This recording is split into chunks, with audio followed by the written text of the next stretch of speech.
Bonjour à tous.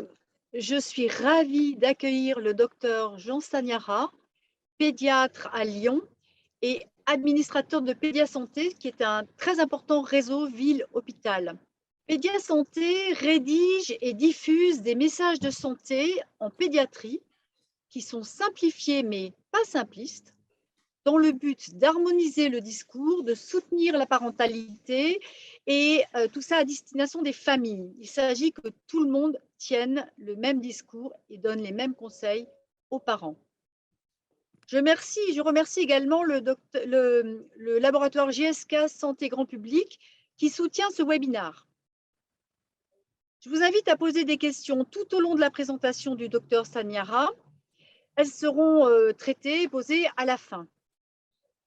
Pour ma part, je suis pharmacien à Grenoble et présidente de l'association IFAN, Pharmacie Amis des Nourrissons. L'association IFAN a créé un certificat officiel du même nom pour les pharmaciens en France. IFAN se situe dans le prolongement en officine du travail des maternités, des pédiatres, des sages-femmes, des médecins généralistes, des consultantes en lactation, et cela dans les officines.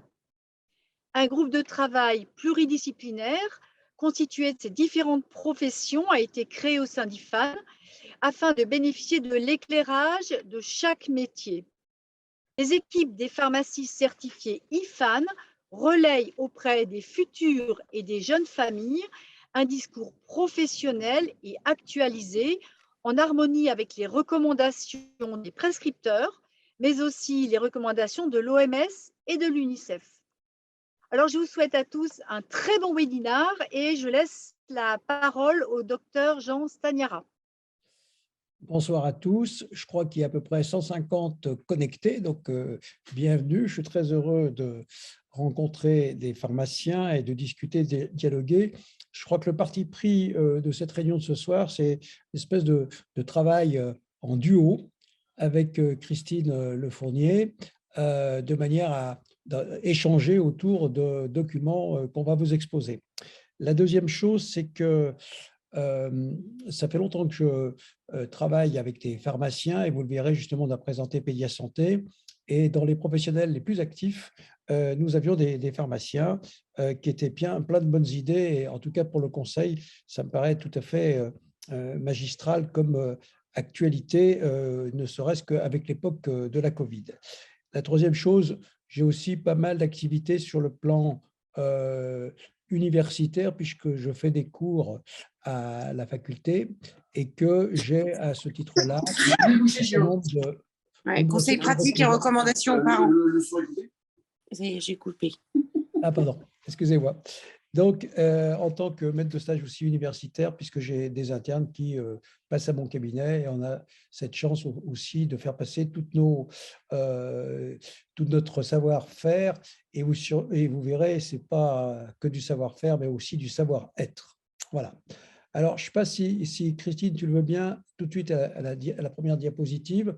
Donc, pourquoi cette réunion et l'intérêt de cette réunion sur une maladie finalement qui est extrêmement fréquente, mais c'est le nez bouché chez l'enfant.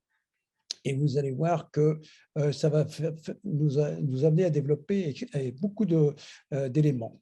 En particulier, la prise en charge. Ensuite, on va parler donc, des recommandations. On va en trouver un petit peu partout, vous allez le voir. Le lavage nasal, comment s'y prendre. Et puis, une grosse partie et qui intéresse beaucoup les pharmaciens, c'est l'éducation parentale. Alors, ce qu'il faut aussi savoir, c'est que la rhinopharyngite est la première cause du nez bouché. On appelle ça le rhume ou la rhino. Et bien que ce soit une maladie dite banale, eh bien la vérité, deux conférences de consensus. Et conférences de consensus, j'imagine, vous n'imaginez peut-être pas, les financements, la mobilisation de tous les professionnels, c'est quelque chose. Moi, j'ai participé, par exemple, à celle sur la bronchiolite. On s'enferme dans un hôtel pendant 2 ou 3 jours. On récupère tout ce qui est donné de la littérature, s'il y en a, Dieu sait s'il y en a. On trie tout ça et on essaye, je dirais, de donner des recommandations qui bien sûr, un, reposent sur les preuves et deux, sur les pratiques professionnelles. Ça a des conséquences non seulement, je dirais, sur le débouché, mais des conséquences économiques, hein, en ce sens que ça provoque bien sûr des maladies, des traitements, éventuellement des conséquences écologiques probablement, et la France est assez mauvais élève, ça vous le savez, en ce sens qu'il y a une surconsommation d'antibiotiques, sociale pour les arrêts de travail, par exemple, des familles, scolaire, un enfant qui a toujours le nez bouché et qui fait des otites à répétition peut avoir un absentéisme. Et puis, bien entendu, c'est des maladies qui touchent un grand nombre de personnes. Et vous avez vu, pour un virus, eh ben, on est dans une situation de climat dit d'urgence, alors que c'est une maladie qui, heureusement, guérit spontanément. J'ajouterais, je ne sais pas si vous vous souvenez, que quand les Américains sont partis sur la Lune, une année, il y avait eu un problème très, très grave dans une des navettes parce qu'un des astronautes avait ramassé une rhinopharyngite et il avait contaminé ses petits copains. Donc, vous voyez, pour une maladie aussi banale que ça peut entraîner des conséquences tout à fait néfastes. Alors, qu'est-ce que c'est qu'une rhinopharyngite? En général, c'est un début brutal, extrêmement fréquent. Alors, je dirais, c'est essentiellement viral. Et ça ne touche, par définition, que les voies aériennes supérieures par rapport, par exemple, aux voies aériennes inférieures que serait, par exemple, la bronchiolite. Et puis, bien sûr, c'est inconfortable, hein, le débouché, et ça entraîne de nombreuses complications et parfois des complications bactériennes. Ce qui est très important de dire, et ça, je pense que c'est du conseil en officine, c'est qu'en moyenne, un enfant en fera à peu près 7 par an. Ce qui veut dire qu'il y en a qui en font 14 hein, et d'autres 0. Donc, qu'un enfant soit régulièrement malade, c'est, je dirais, plutôt normal, voire rassurant, voire physiologique. En fait, ça correspond tout simplement au fait que l'enfant apprend, je dirais, à faire sa propre immunité. En général, ça survient vers 3-4 mois et l'espèce de trou immunitaire s'est prolongé. Si l'enfant est allaité, cette protection, c'est pour ça que les recommandations sont d'allaiter jusqu'à 6 mois. En tout cas, en France et en Europe, bien sûr, plus si on le veut. Mais en tout cas, il faut bien convenir que c'est une maladie, je dirais, qui fait partie de la vie de nos enfants. Je ne sais pas si Christine, tu voulais ajouter quelque chose sur cette… Effectivement, en officine, nous avons beaucoup de demandes de conseils de la part de parents dont les nourrissons, les jeunes enfants sont enrhumés ou qui toussent. Et le sujet est complètement d'actualité en ce mois de février, évidemment. Alors, quels sont les signes, les causes, pardon, hormis la rhinopharyngite, qui peuvent entraîner qu'un enfant ait un nez bouché? Alors, l'autre maladie que vous connaissez bien, qui est heureusement plus rare par rapport à la bronchiolite, mais quand même extrêmement fréquente, puisque ça entraîne là aussi des véritables épidémies, ça embouteille les hôpitaux. Ce qu'il faut aussi connaître, c'est qu'en général, sur 100 bronchiolites, il y en a une seule qui devrait aller à l'hôpital, et sur les 100 qui vont être hospitalisés, il y en a une seule en réanimation. Donc, il faut bien connaître que c'est une maladie heureusement peu grave, mais qui entraîne des véritables paniques chez les parents. Donc, c'est plutôt des toux sèches au début, avec la tachypnée, la respiration plutôt une sifflante, et donc c'est au temps expiratoire. Je vais faire un petit bruit que j'aime bien faire avec les parents, je fais comme ça, un petit peu comme de l'asthme. Et le traitement, eh bien, si vous reprenez les recommandations de l'assurance maladie, qui sont tout à fait récentes, eh bien, il n'y a pas grand-chose, si ce n'est qu'il faut bien nettoyer le nez. Coucher sur le dos, ça fait partie des recommandations qui figurent dans le carnet de santé. Aérer la chambre, ben, avec la Covid, vous en avez entendu parler. Autres traitements qui sont parfois oubliés par les parents, c'est donner à boire, proposer à boire fréquemment. Alors les parents très souvent nous disent « Ah, mais il n'a pas soif ». Ben oui, mais il faut proposer souvent. Et puis s'il n'a pas soif, il faut attendre et reproposer. C'est vrai qu'un enfant qui est un petit peu encombré, voire desséché à cause de la toux, il est important de lui proposer à boire. Et puis fractionner les repas chez les tout petits, puisqu'ils sont gênés à ce moment-là pour manger et voire pour respirer. Bon, je rappelle bien sûr l'exposition au tabac. Hein, vous voyez, l'assurance maladie, elle ne se mouille pas trop. Ils disent éviter d'exposer. On devrait dire, vous savez qu'on ne peut plus rien interdire en France. Alors, mais c'est dommage parce que c'est vrai que moi, je dis souvent aux jeunes parents, le meilleur cadeau que vous faites, je pose la question, c'est de leur éviter d'arrêter de fumer. Quand vous avez un enfant, d'abord, c'est mauvais pour sa santé et pour la vôtre, bien entendu, mais surtout, il faut rester exemplaire. Christine, tu as peut-être quelque chose à ajouter? Ben oui, j'aimerais que vous nous précisiez les questions que nous pourrions poser aux parents. Quels sont les signes cliniques d'alerte que les équipes de pharmacie doivent repérer? Parce que Alors, je rappelle que les pharmaciens représentent une gare d'aiguillage. Nous devons être capables de poser les bonnes questions, de comprendre les réponses et de les analyser de manière à orienter les parents vers les prescripteurs. Donc, il faut que nous sachions repérer les drapeaux rouges. alors c'est une très bonne question. Je pense qu'il y a 3 signes essentiels. Le premier, je dirais, puisque, bon, vous ne pouvez pas examiner, mais quand même, on dit toujours que quand même, l'observation de l'enfant, surtout du petit nourrisson, c'est l'essentiel au diagnostic. C'est-à-dire, c'est même pas la peine de mettre un stéto ou de le toucher. Si on voit qu'il a l'air fatigué, voire hypotonique, voire un cri un peu génial, là, il faut, je dirais, d'emblée, rapidement alerter les parents en leur disant consulter le plus tôt possible. L'autre chose, c'est, et ça, on peut le savoir en demandant aux parents, est-ce qu'il est gêné pour manger? Est-ce qu'il est gêné pour dormir? Est-ce qu'il a de la peine à respirer? Et un signe que vous pouvez repérer, c'est une respiration rapide. Un enfant qui a un souffle un petit peu court, c'est important. Parfois, il y a des enfants, on appelle ça les happy withers, c'est-à-dire ces enfants sont plutôt gais, hein, je dirais plutôt qui ont une bonne bouille, qui ont des bons gros pères et qui ont tendance à siffler. Et ça, c'est des gamins qui probablement risquent de développer un asthme du nourrisson plus tard, mais ceux-là sont moins impressionnants. Et vous voyez, juste dans la pharmacie, on voit bien qu'ils ont quand même des bonnes têtes de bons bébés rigolards.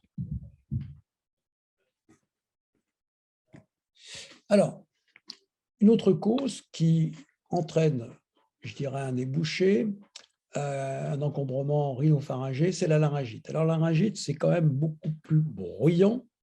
La voix, donc, il y a une voix cassée. Je viens d'en voir une tout à l'heure, d'ailleurs, à mon cabinet.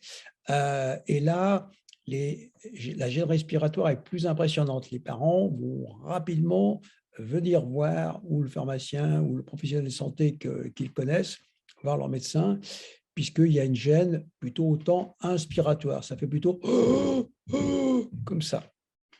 En général, alors je vais faire sourire Christine, parce que on a sorti la fièvre est inférieure à 38,5. Alors celui que j'ai vu tout à l'heure, là, eh ben, il avait 39. Donc vous voyez, bon, ça fait partie, c'est ce qui fait plaisir, c'est entre ce qui se dit dans les livres et puis ce qu'on voit en pratique quotidienne, c'est pas toujours la même chose. En tout cas, en l'occurrence, si les parents connaissent cette affection, ils savent qu'on peut être amené à donner de la corticothérapie. En général, 2-3 jours, ça suffit, ou parfois rien du tout. Et puis, bien sûr, un traitement antithermique. Et enfin, bien sûr, humidifié. Et puis, l'autre traitement, c'est le lavage nasal. Est-ce que, Christine, tu as quelque chose à dire? Oui, alors, est-ce que vous pouvez nous préciser les critères de gravité? Donc, les critères de gravité, c'est avant tout une dyspnée et une respiration rapide avec un bruit inquiétant. Absolument, avec un bruit vraiment tout à fait impressionnant.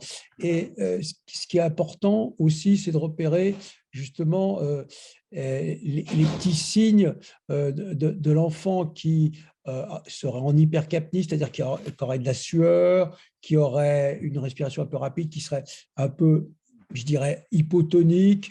Mais il est évident que ça, je crois que le pharmacien repère, enfin, un enfant qui a une mauvaise impression, qui a une sale tête, entre guillemets, je dirais qu'il va rapidement dire, écoutez, non, là, ça ne relève plus du conseil en pharmacie, allez voir rapidement votre praticien.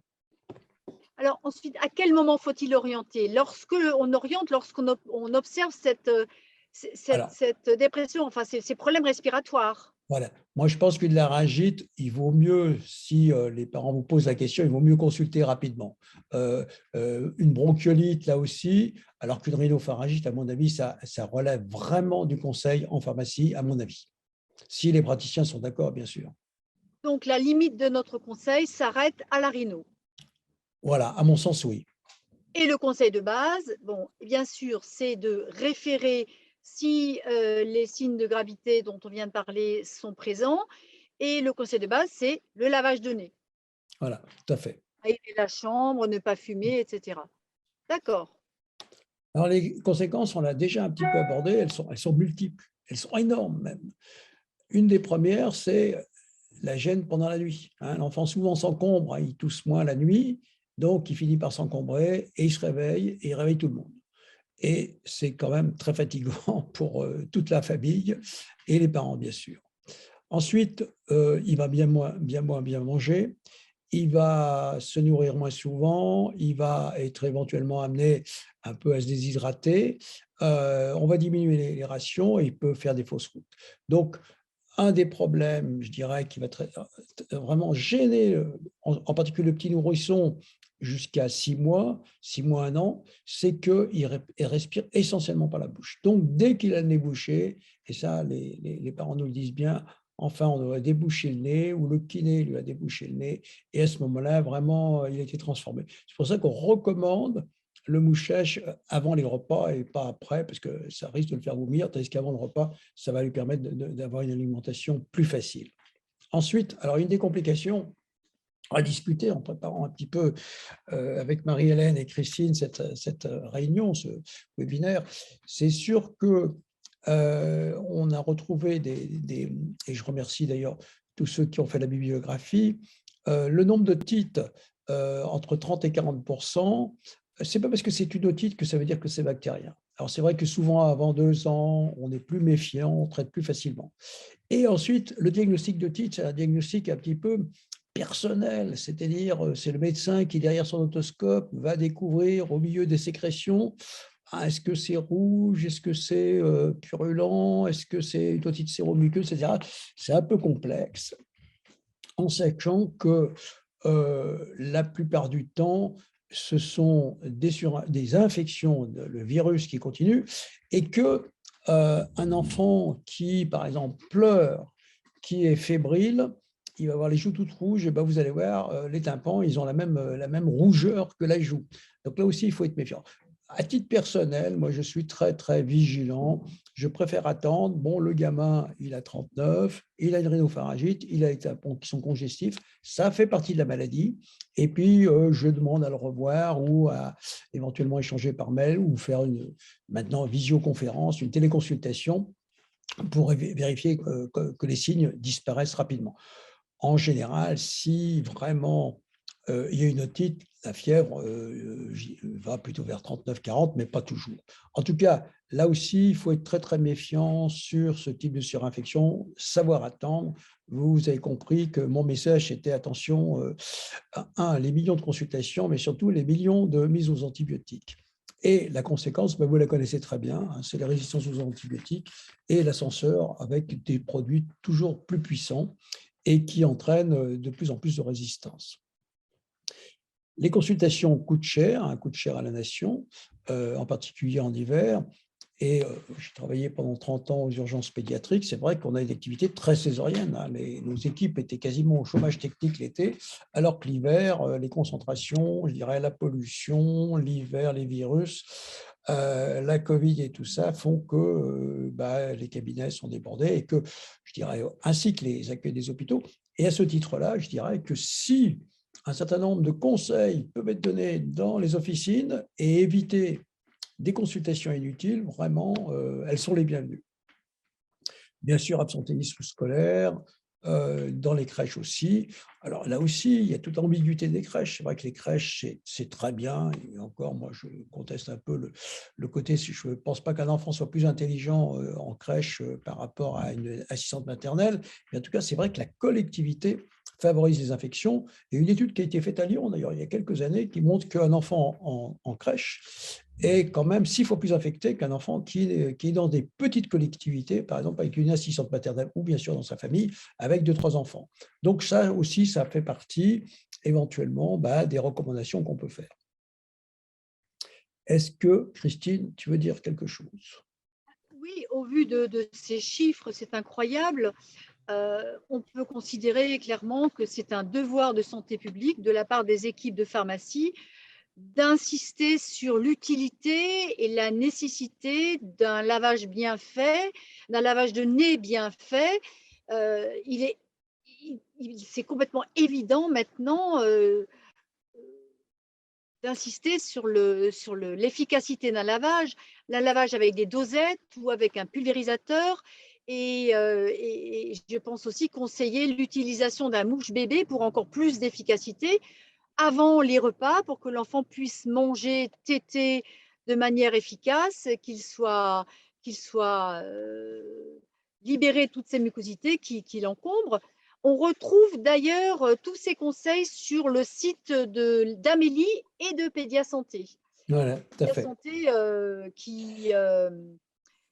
qui a des fiches, on en parlera plus tard, qui sont des fiches qui sont extrêmement bien faites pour les parents et que les pharmaciens peuvent distribuer. Elles sont téléchargeables gratuitement, on en reparlera. Tout à fait.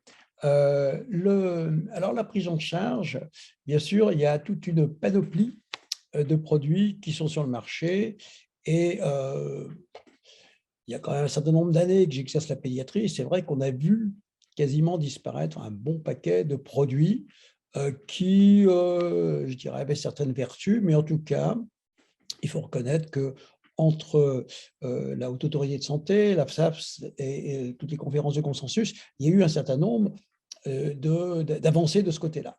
Alors, qu'en est-il des antibiotiques locaux? Eh bien, si on reprend les études, et Dieu sait s'il y en a sur le marché, aucune de ces gouttes nasales n'a apporté des effets, je dirais, plus efficaces que, par exemple, le sérum physiologique. En tout cas, ça n'a pas démontré ni la réduction de la durée des symptômes, ni la prévention des complications. Ça, c'est intéressant aussi, puisqu'on s'est dit, tiens, oui, ça pourrait prévenir l'otite. Eh bien non. Et donc, là aussi, les références sont que c'est le lavage et le bouchage qui restent en première intention de ce type de pathologie. Donc là aussi, comme le dit Christine, la place du pharmacien et de conseil est essentielle. Alors, les antitussifs, je poserais bien la question à Christine, parce que est-ce que moi j'avais l'impression que les parents, quand ils les consultaient, moi maintenant ils ne le font plus parce qu'ils savent que je suis opposé, mais est-ce qu'ils vous disent, tiens, est-ce que je ne pourrais pas avoir un sirop pour calmer la toux du petit? Est-ce qu'on ne te pose pas ce genre de questions? Alors, plus maintenant, depuis plusieurs années, le conseil officinal consiste en des mesures simples et sans médicaments en cas de toux du nourrisson et du petit enfant. On ne recommande plus de sirop antitussif chez les nourrissons et les enfants. Les équipes recommandent le lavage de nez avec du sérum physiologique ou des produits qui contiennent un fluidifiant ou du moins un tensioactif. Et la demande des sirops antitussifs de la part des parents a fortement diminué. Elle est devenue, du moins de ce que je sais, très rare. Alors, ceci me fait très plaisir parce que ça prouve quand même en avancée. J'avais l'impression, c'est pour ça qu'en préparant ce topo, je me suis dit, tiens, il faut peut-être que j'en reparle.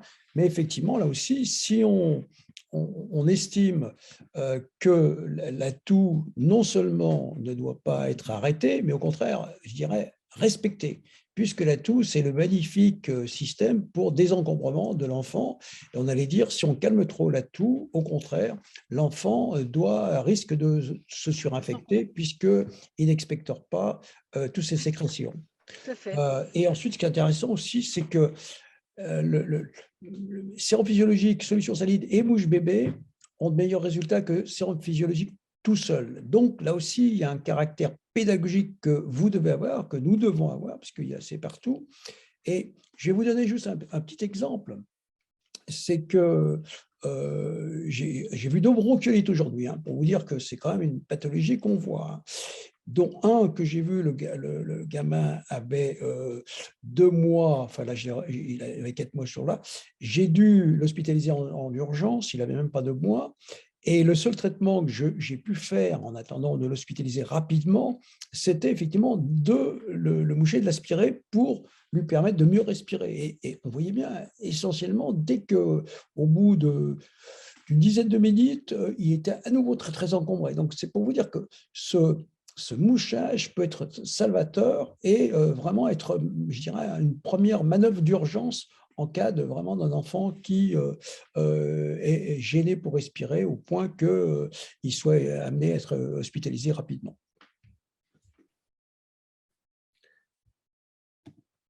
Alors, les antitussifs, je reviens, j'insiste, excusez-moi, mais je pense que si vous le savez, tant pis, j'en ponte une porte ouverte. En tout cas, ils sont contre-indiqués chez le nourrisson de moins de 2 ans.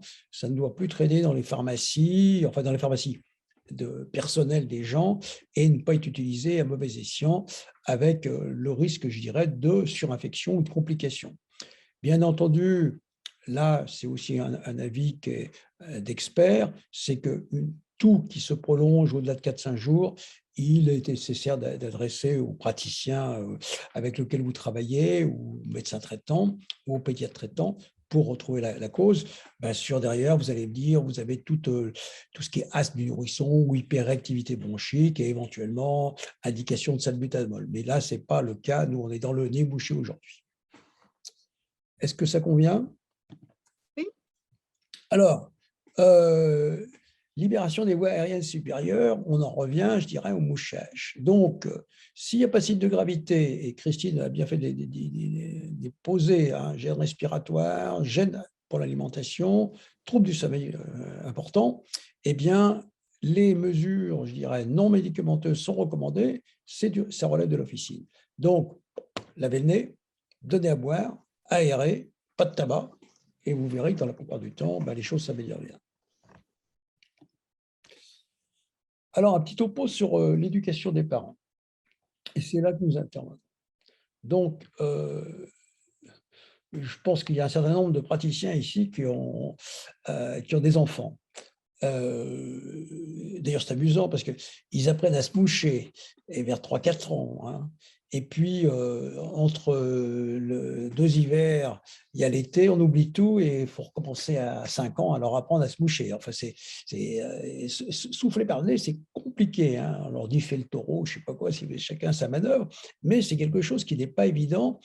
Et j'ai remarqué, bon, je ne le dis pas pour mon genre, mais les garçons sont particulièrement ballots, les petits garçons, pour moucher, hein, alors que les petites filles font ça beaucoup mieux. Bon, c'est comme pour se laver les mains. Moi, j'adore. Il faut rentrer en contact avec des enfants à mon cabinet, des petits de 3 ans.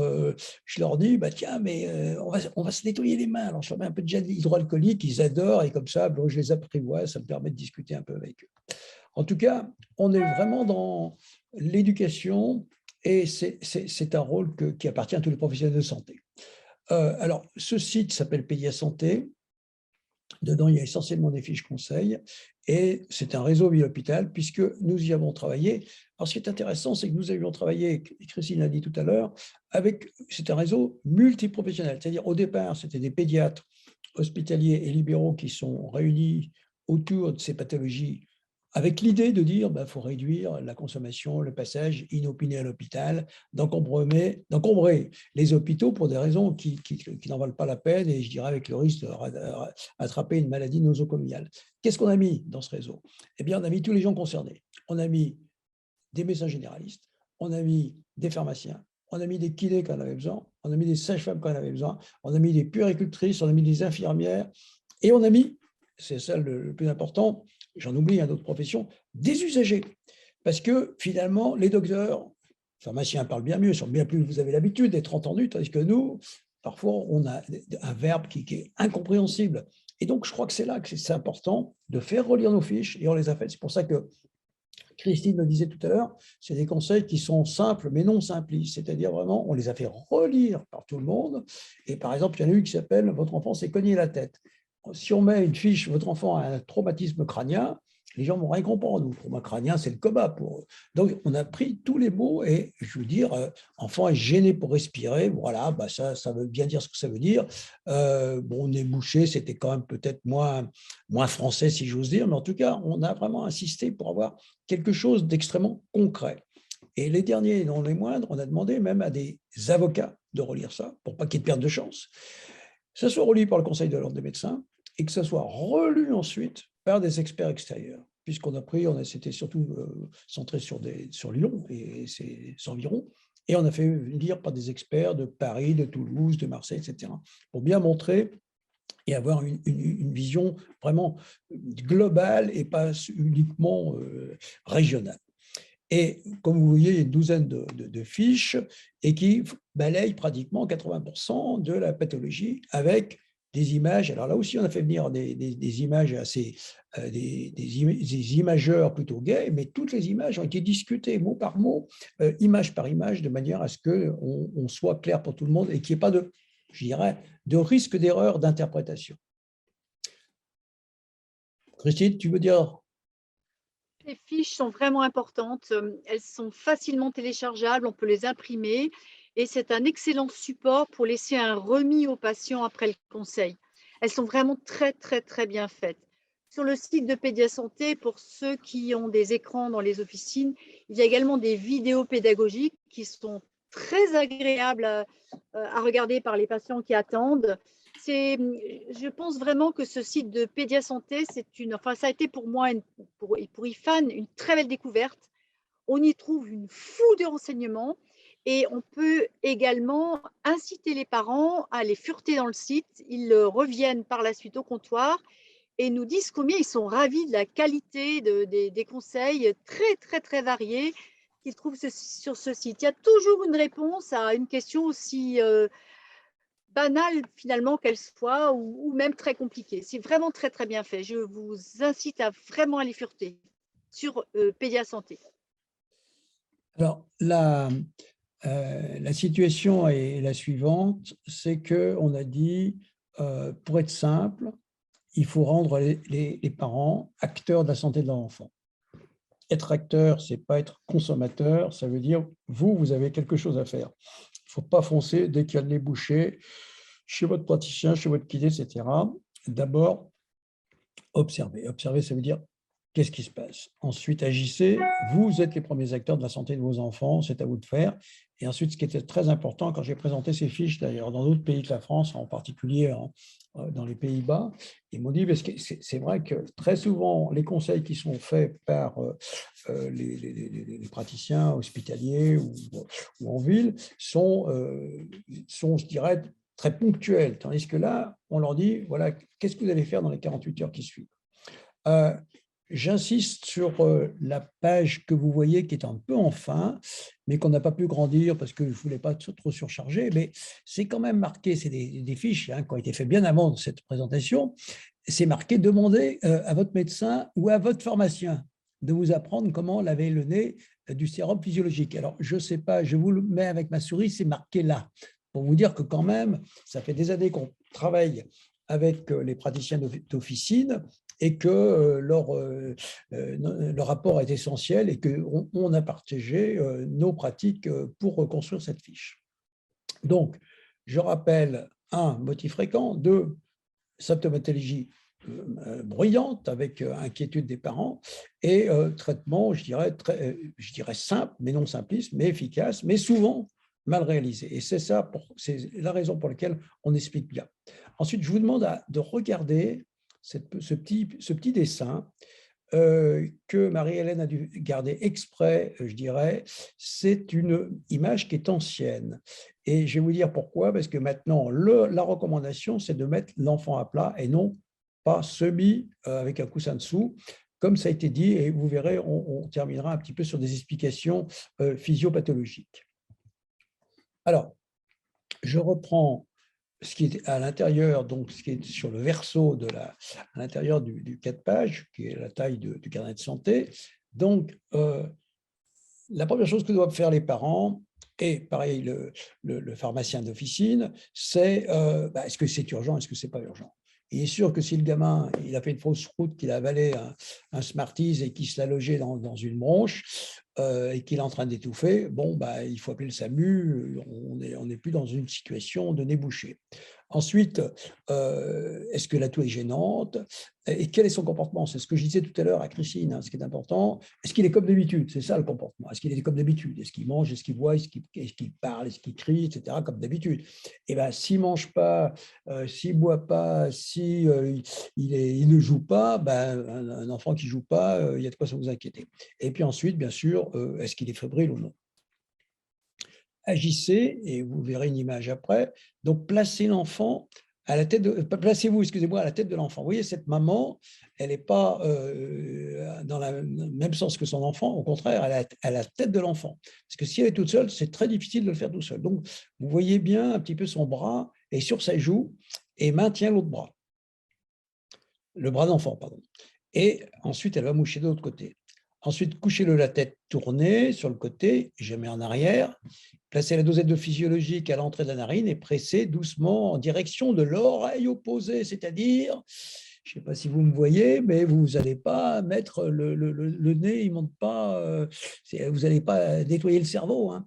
C'est complètement à la perpendiculaire par rapport à la face et vous vous dirigez sur l'oreille opposée, ce qui permet d'évacuer une partie du sérum physiologique dans l'autre narine. Et ensuite, maintenez, donc vous bouchez la narine de manière à ce que l'enfant, enfin l'autre narine, de manière à ce que l'enfant puisse, à l'occasion d'une expiration, tout expectorer, remettre, je dirais, expulser les sécrétions nasales. Et vous voyez, c'est extrêmement, il faut être assez rapide pour saisir ces expulsions nasales et les récupérer avec un mouchoir. Puis ensuite, vous faites la même manœuvre de l'autre côté. Donc, il est normal qu'il pleure, il est normal qu'il se débatte, hein, ce n'est pas une partie de plaisir. Hein. Mais ensuite, il va mieux. Hein. Donc, refaites-le plutôt avant le repas et avant le coucher, autant que faire se peut. Donnez-lui à boire, ça, on l'a déjà dit, et continuez à le coucher à dos, même la nuit, hein, d'accord, bien à plat dans une turbulette avec simplement un seul doudou. Et puis, bien entendu, si votre enfant a de la ventoline, continuez son traitement, mais ça relève de ce qui a été donné antérieurement. Comme je l'ai dit, ça c'est important, hein, ça c'est les signes que vous devez connaître. S'il est comme d'habitude, vous voyez, s'il bouge, s'il joue, s'il mange comme d'habitude, ne vous inquiétez pas. S'il ne joue pas, s'il ne bouge pas, s'il ne mange pas normalement, bah, c'est là où vous dites non, attendez, ça relève de votre médecin. Donc, en attendant, vous lavez le nez. Et là aussi, qu'est-ce que vous surveillez? S'il tousse sans arrêt, bah, il a peut-être fait une fausse route, une inhalation, je dirais. S'il siffle en expirant, moi je pense en respirant, en inspiration ou en expiration, je pense que là, ça relève du médecin. Pareil s'il est essoufflé. Et puis, je dirais que surveiller l'alimentation et éventuellement la fatigue. Donc, dans tous les cas, c'est là que vous pouvez le garder pour vous, à être amené à consulter rapidement. Alors, un tout petit encart qui est important, c'est l'enfant de moins de 3 mois. Celui-ci, comme je l'ai dit, est encore plus vulnérable et il respire essentiellement par le nez. Donc, c'est là où il faut vraiment intervenir le plus tôt possible et pas le laisser risquer de s'asphyxier. Alors voilà, ça c'est l'image qu'on a fait, que vous avez sur la vidéo qui existe sur le site. Donc vous voyez bien, alors, je dois dire que pour faire cette vidéo, on a dû, ça se fait maintenant, on a dû louer les services d'un bébé, hein, puisqu'il y a des mamans qui vous mettent des bébés sur des sites, hein, et on a pu faire, je dirais, la vidéo avec une maman qui a accepté de prêter cette situation. Bon, de toute façon, toutes les autres photos qui sont sur Internet sont pas libres de droit. Donc, et puis on a alors vous voyez bien, hein, le bras de cette mère qui se met sur la joue, qui le bloque, du coup qui évite l'autre bras, il n'arrive pas à s'en servir, et il tient le deuxième bras, la deuxième main, et ensuite avec ce sérum, elle peut le mettre directement dans cette narine, diriger vers l'oreille, et là vous allez voir, ça va passer de l'autre côté. Ensuite, on bouge cette narine, et hop, tout ressort. Il faut y arriver au bon moment. Petit topo de physiopathe, mais que vous allez vite comprendre, c'est que dans les recommandations, il y en avait une qui était donc de mettre cet effet. Moi, j'ai participé à cette conférence sur la bronchiolite. qui était de dire il faut mettre l'enfant en semi-assis. Il y avait aussi une autre indication qui était le reflux gastro-œsophagien, où on disait il faut relever l'enfant parce que bon, la pesanteur fait qu'il aura peut-être moins de reflux pendant la nuit, puisque en étant allongé, il y avait un risque de reflux et donc d'inhalation d'aliments dans les bronches. Or, il s'est trouvé que, pour le RGO, il n'y a pas d'amélioration, hein, c'était bien démontré par des études faites par l'Association française de pédiatrie ambulatoire. Et puis ensuite, on voit bien sur le petit topo que c'est vrai qu'un enfant qui est semi-couché, qui est en décubitus dorsal, risque de laisser tomber sa tête en avant et donc, vous voyez, de plier ses voies aériennes supérieures. Donc, ça aggrave les choses. Donc, au contraire, il faut rester bien à plat, bien sûr, libérer les voies aériennes supérieures, ça on le voit bien, donner à boire pour hydrater, et puis coucher bien à plat. Donc, vous avez vu toutes ces autres photos qui montrent bien que l'enfant risque au contraire de s'aggraver. Donc, il vaut mieux maintenir, je dirais, une position, je dirais, strictement à plat sur le dos, et ça fait partie d'ailleurs des recommandations qui figurent sur le carnet de santé. Je crois que il y a une autre diapo qui est pour Christine, si elle le veut bien, à moins que tu veuilles intervenir sur d'autres choses. Pour conclure, pour ce qui est de la gêne respiratoire du nourrisson et sa prise en charge à l'officine, de la même manière que procède le médecin, il faut que nous, pharmaciens, avant tout, nous écoutions. Nous devons écouter les parents, les accompagnants pour bien comprendre et détecter les problèmes graves qu'on va appeler les drapeaux rouges, qui sont un enfant qui tousse sans arrêt, avec une respiration sifflante, un enfant qui est essoufflé, qui mange peu, qui est très fatigué, qui est, comme disait le docteur Sanyara, qui n'est pas comme d'habitude. Une fois que cette écoute a été attentive, nous devons conseiller et rassurer. Donc, conseiller parce en disant que ces rhinopharyngites de l'enfant, c'est quelque chose de très fréquent. L'enfant, quelque part, construit son immunité. Il sera d'autant plus malade qu'il sera dans un milieu collectif avec davantage d'enfants, c'est-à-dire plutôt une crèche que chez une nounou avec quelques enfants. Mais enfin, c'est comme ça. Le premier traitement recommandé, c'est le lavage de nez. Avant tout, laver le nez avec des dosettes, un spray, c'est-à-dire un pulvérisateur, une aspiration des mucosités qui restent avant les repas. On n'oublie pas la position couchée.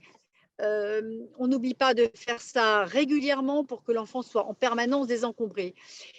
Et il faut que nous prenions le temps d'éduquer les parents en leur montrant comment s'y prendre. On peut leur montrer les vidéos que Jean vient de nous faire découvrir.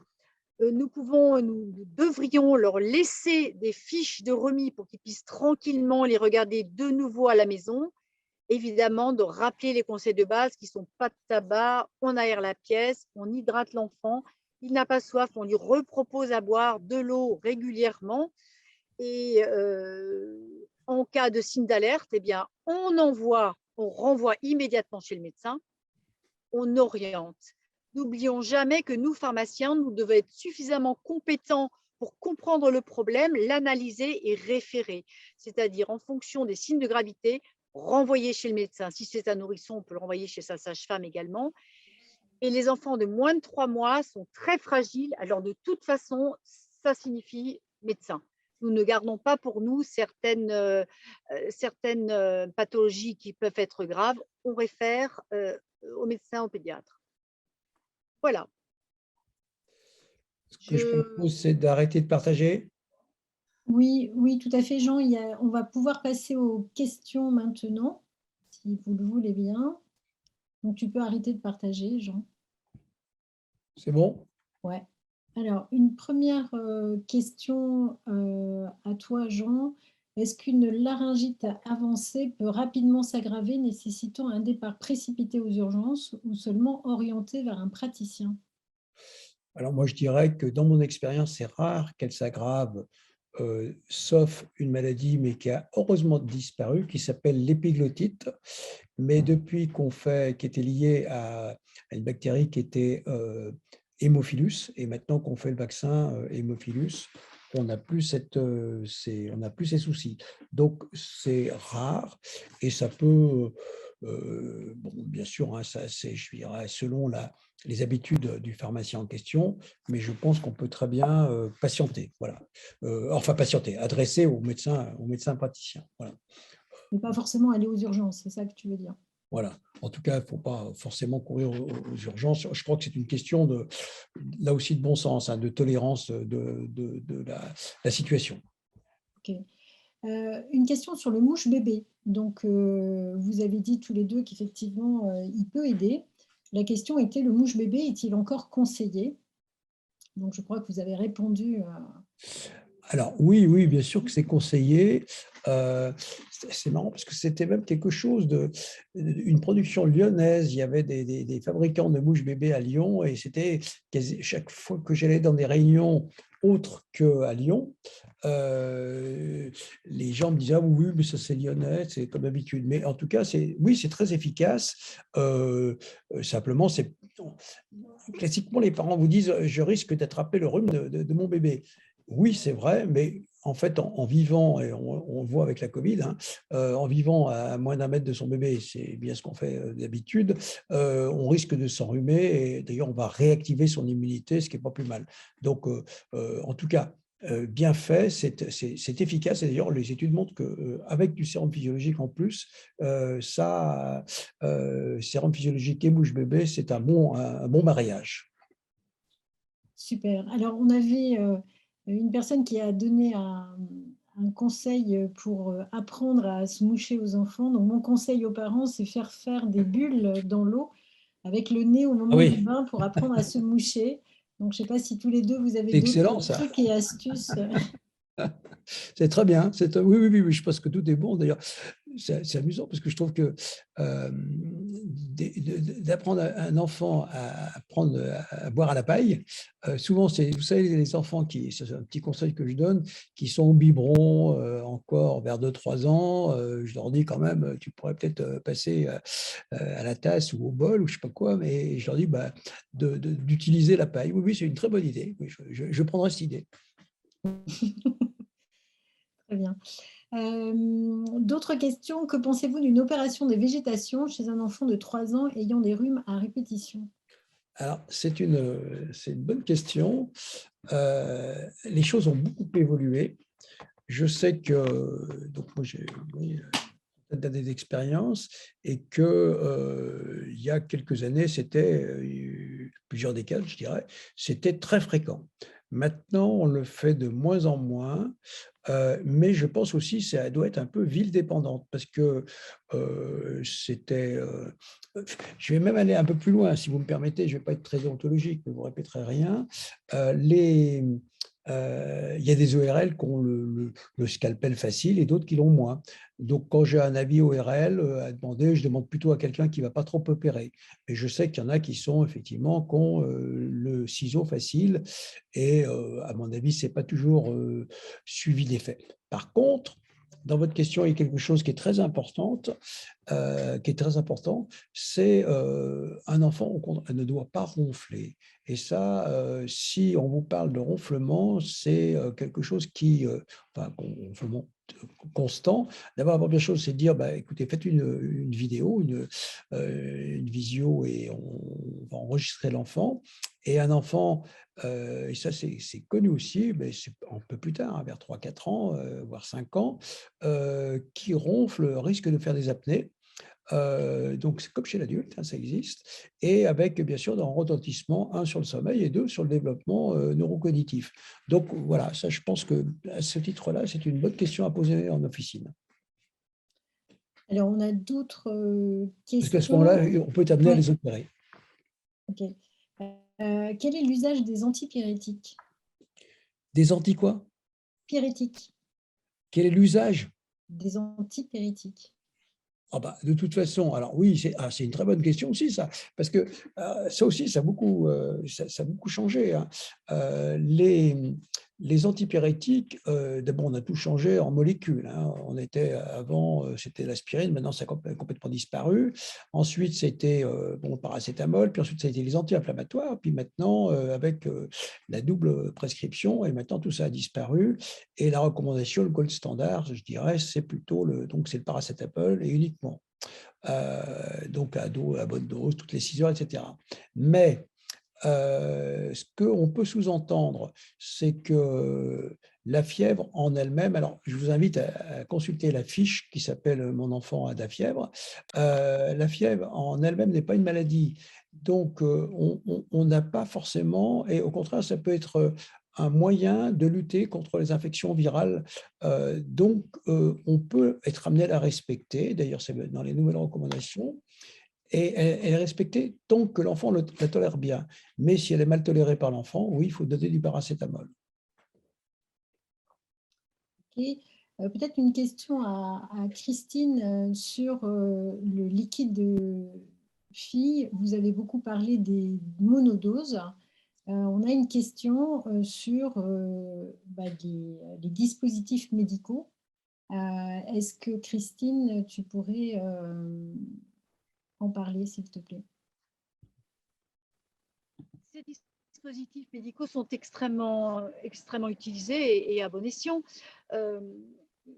Absorber le surplus de mucus avec un mouche bébé, c'est très utile.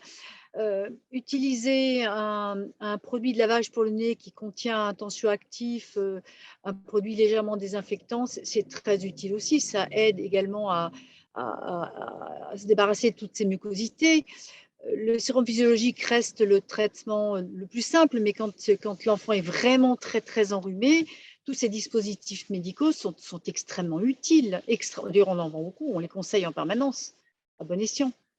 Très bien. Oui. Ok. Que pensez-vous des seringues à embout adaptées pour le lavage nasal du bébé? C'est des demandes de certains parents à l'officine. Est-ce que vous avez ces demandes-là?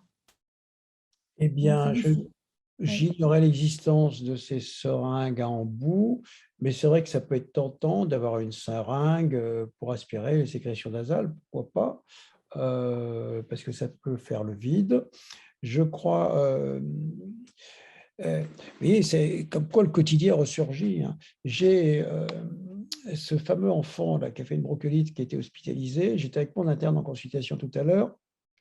Et les parents m'ont dit ah, mais que n'avons-nous le Dyson pour boucher notre bébé? Alors, j'ai dit Dyson, c'est quoi? C'est un aspirateur que vous avez? Non, pas du tout, parce qu'ils avaient vu qu'à l'hôpital, ils avaient des systèmes d'aspiration il faut reconnaître, très efficaces pour désencombrer un enfant.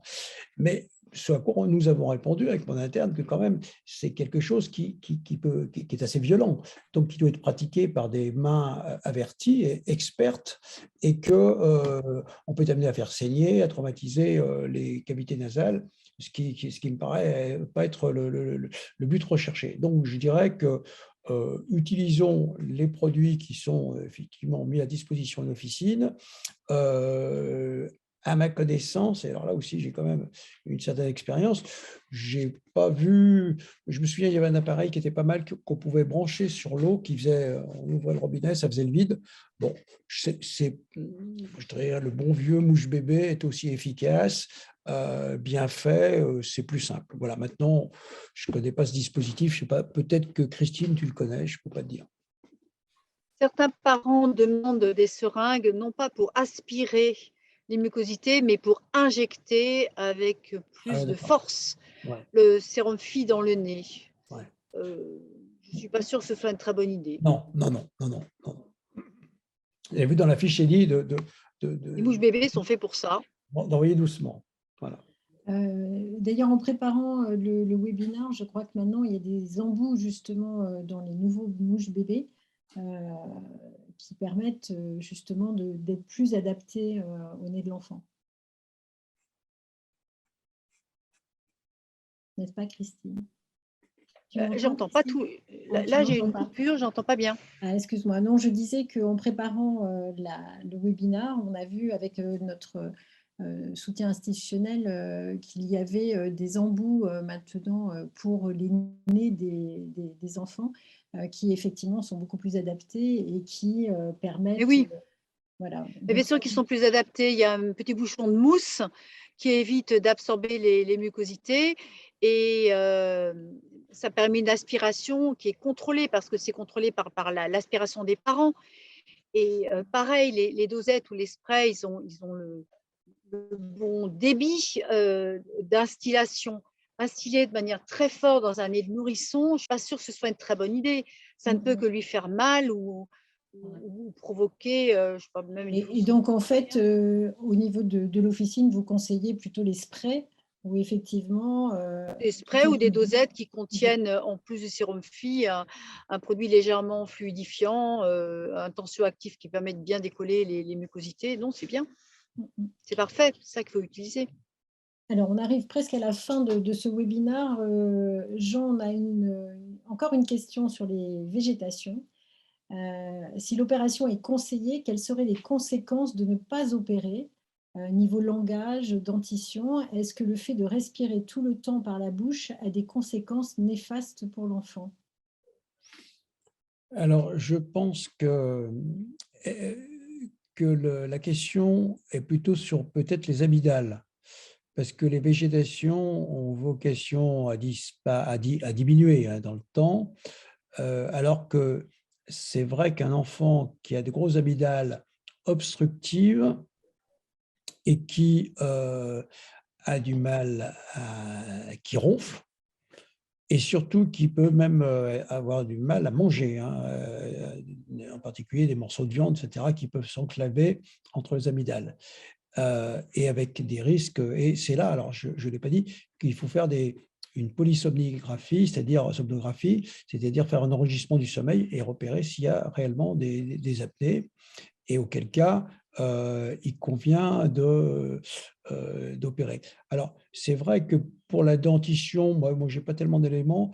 Pour le langage, c'est vrai que, donc, outre le problème cognitif de développement, s'il y a des apnées du sommeil, parce que ce n'est pas très bon pour le développement cérébral, je pense que, enfin, si vraiment l'enfant a l'impression qu'il y a toujours quelque chose dans la bouche, ce n'est pas très bon pour l'apparition du langage, pour l'articulation.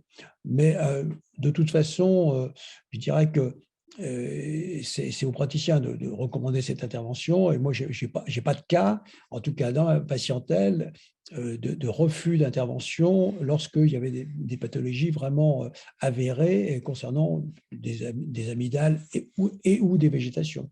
Donc, je crois que moi, je n'ai jamais rencontré des conséquences néfastes comme c'est proposé par Elisa, je crois. Une dernière question, puisque voilà, ça y est, nous sommes quasiment au terme du webinaire. Jean, tu as parlé justement du positionnement de l'enfant et du couchage à plat.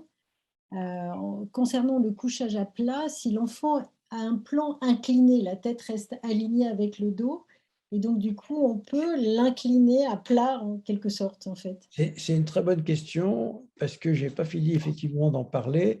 D'abord, le risque, alors vous ne voyez peut-être pas très bien, mais c'est vrai que si le plan est incliné, quand même, l'enfant en se redressant ou en étant hypotonique, peut la laisser tomber en avant et rester comme ça. Ça, c'est sûr, hein, ça a été bien démontré. On voit bien, même il la laisse tomber d'un côté, de l'autre, il a d'autres lignes. De toute façon, la pesanteur risque de la faire tomber en avant. Et l'autre chose qui est aussi importante et qu'on a vue, c'est que, et là, on a fait faire une étude là, dans le cadre justement de nos fiches. J'ai fait faire un mémoire là-dessus par un interne de pédiatrie ou une médecine générale. Eh bien, il y a aussi un risque de glisser sous la couette ou à l'intérieur de la turbulette, donc de s'étouffer, donc c'est pas mieux. Et dans l'étude, on a montré que 30% des enfants glissaient sous les couvertures. Donc c'est pour ça qu'on recommande la couette avec des bretelles pour éviter de glisser dedans. Donc non, c'est une position qu'on ne recommande plus. Mais là où la question mérite d'être posée, c'est que ce que je dis aujourd'hui, il y a 10 ans, je ne le disais pas. Vous voyez, c'est comme quoi il faut toujours être très prudent, il ne faut pas être ayatollahesque. Bon, en tout cas, ce sont les recommandations d'aujourd'hui. Voilà ce que je peux vous dire. Mais il faut rester modeste. Super. Eh bien, on est au terme donc de la réunion. Je te laisse la parole, Christine, pour clore ce webinaire. Eh bien, merci Marie-Hélène. Donc, pour conclure, tout comme les médecins, nous, pharmaciens, nous devons écouter, conseiller, rassurer et orienter les familles. Nous devons les orienter vers les autres professionnels lorsque nous avons repéré des drapeaux rouges, des signes d'alerte. Mais finalement, dans la grande majorité des cas, la rhinopharyngite reste quelque chose de bénin. Notre questionnement doit être sérieux, notre écoute doit être sérieuse, mais globalement, notre rôle sera tout de même de rassurer les parents et de les conseiller quant au mouchage efficace de l'enfant. Je vous remercie vivement, Dr Sanyara, de cette superbe présentation complètement d'actualité en ce mois de février. Et notre exercice de pharmacien se doit être en réelle cohérence avec les recommandations des médecins et de Amélie. Et merci infiniment au laboratoire GSK Santé Grand Public pour son soutien dans le cadre de ce webinaire. Et merci surtout à Marie-Hélène Brun d'avoir si bien organisé cette présentation et d'être toujours aussi disponible pour les pharmaciens et pour IFAN. Merci à tous. Merci. Moi, j'ai une toute petite frustration, c'est de ne pas voir tous ceux qui nous font le plaisir de nous écouter. Et en tout cas, je vous remercie de toutes ces questions. Elles étaient fort pertinentes et fort intéressantes. Merci à tous. À bientôt. À bientôt.